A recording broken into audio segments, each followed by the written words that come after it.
The true case of Joe Cinque.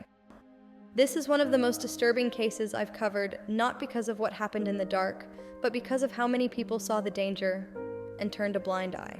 Joe Cinque was a gentle, kind 26-year-old engineer from Newcastle, Australia. Loved deeply by his close-knit Italian family, he was a man full of hope and dreams. Unaware of the darkness lurking in his life, he shared his future with the woman he loved. But behind closed doors, she was already planning his death. Joe met Anu Singh in 1995. She was beautiful, charismatic, and studying law, someone who seemed to have her whole life ahead. Their relationship started with passion and speed, but beneath the surface, Anu was struggling and spiraling. She developed severe eating disorders, paranoia, and delusions that she was dying, and she was fixated on body image. She blamed Joe for everything she felt, her pain, her weakness, even the symptoms she imagined. No matter how patiently Joe tried to support her, it was never enough. Friends saw the change in him first, his clinginess, constant demands, and how Anu isolated Joe from everyone who cared. His mother later said he wasn't himself anymore. She demanded too much of him.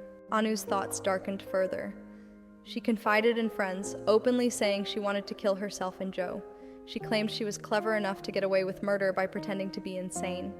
Some friends thought she was joking, others felt scared, but no one warned Joe. In mid-1997, Anu began searching for ways to kill someone quietly. A classmate suggested H. Another helped her obtain sedatives. Throughout it all, her closest friend, Madhavi Rao, knew almost every detail and remained loyal. Anu had marked October 23rd as the day to realize her dark plans, but she kept it a secret from Joe. Instead, she hosted a dinner party, a gathering where everyone knew her true intention. As the night went on, Joe sat smiling, unaware of what was about to unfold. The evening was filled with laughter and conversation, while Anu's silent plan loomed in the background. Little did Joe know, this dinner was her last goodbye. People later admitted they thought her plan was just fanciful talk. But Madhavi quietly told guests as they left, "This is still happening once you all go, she's going to do it." That night, when Joe went to bed, Anu crushed sedatives into his drink. He fell unconscious, and she attempted to inject him with H, but the mixture clogged in the syringe, and Joe survived without ever knowing how close he came. 2 days later, she hosted a second farewell dinner party. Different night, same plan, same silence from everyone who knew. And again, she tried to drug Joe while the rest of the guests walked home.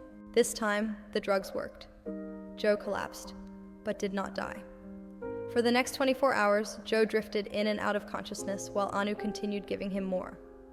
By the morning of October 26th, Joe could barely breathe, and Anu panicked. She called Madhavi, she called friends, she asked someone how to revive him, and was told to call an ambulance, but Anu didn't want to, not until she was sure Joe wouldn't survive. When she finally called for help, she spoke slowly, calmly, even giving the wrong address at first. By the time paramedics reached the house, Joe was unconscious, blue, bloated, barely alive. Sadly, Joe died shortly afterward, and this is where everything unravels. Police immediately questioned Anu, and she confessed almost everything. She admitted she had drugged Joe. She admitted she had bought the H. She admitted she had spoken for weeks about wanting to kill him, but she insisted she only wanted to put him to sleep so he wouldn't stop her from taking her own life. Investigators found her diary, pages and pages detailing her plan to kill him, and her belief she was too intelligent to be caught. They found syringes, sedatives. They traced her trips to friends' homes where she bought the drugs, and they uncovered a disturbing pattern. Anu had told at least a dozen people she wanted to kill Joe, and not one of them warned him. Not one. Her friend, Madhavi Rao, was arrested too, accused of helping source drugs and watching the plan unfold over 3 days.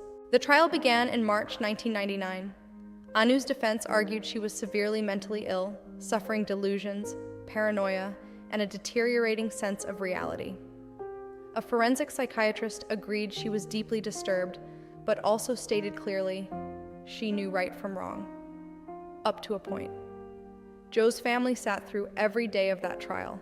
His mother later said she felt as though her son's life was being erased, replaced by excuses for the woman who killed him. In the end, the jury returned a verdict that shocked the country. Not guilty of murder, but guilty of manslaughter. She was sentenced to 10 years with a minimum parole after 4. Joe's mother cried out in court, "4 years? Is that all my son is worth?" Anu was released after serving 4 years, and her friend Madhavi was acquitted entirely. Joe's family were left to live with a grief made heavier by the silence of everyone who could have saved him. Today, Australians still ask the same question: what's more horrifying?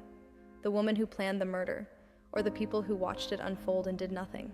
Please make sure to follow for more true case archives, because some stories should never be forgotten.